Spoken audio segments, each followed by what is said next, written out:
What we're looking at right now are found textures that I have found in the real world. So I've found this concrete here and I rubbed my crown up against it and it created a physical texture. Just like this box here, when I rub something on it, it creates the physical texture onto my paper. You can see that as I rub on something, the physical texture shows up on the paper. Today we're going to have the opportunity to create texture rubbings. What a texture rubbing is when you take something that you draw with and rub on a piece of paper against something that has a physical texture. Today we're going to be using these texture pads which have texture to them. And so we're going to take a piece of paper and we're going to decide what we want it to look like. Let's look at a few examples. This one here just has lines going across it of different textures, exploring several different textures. This one here was a heart, which has different textures inside of it.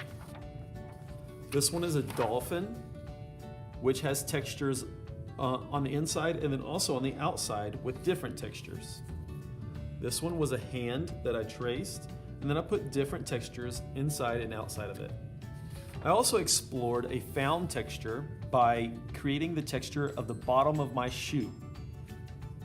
Today, we could draw anything. You could draw the first letter of your name. Mine would be a B.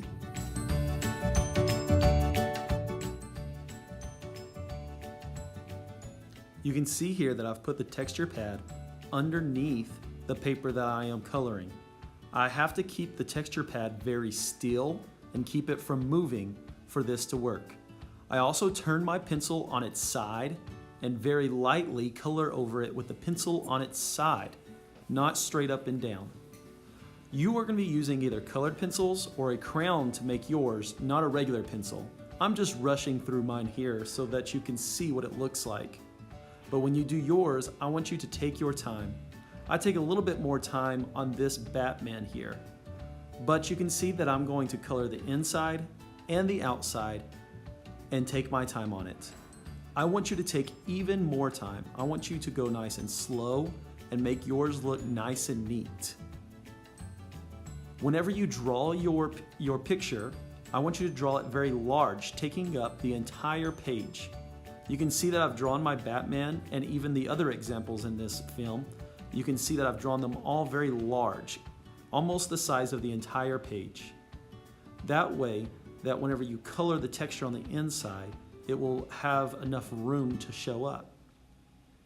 I'm taking my time to color both the inside and the outside with different colors, making them look nice and neat. Here's an example of a finished one that I've taken my time on. And here's another one. I hope that you have fun, and I hope that you never stop creating. Enjoy. There are two different types of texture. There's visual texture, in which you can see with your eyes, and there's physical texture, in which you can feel with your hands.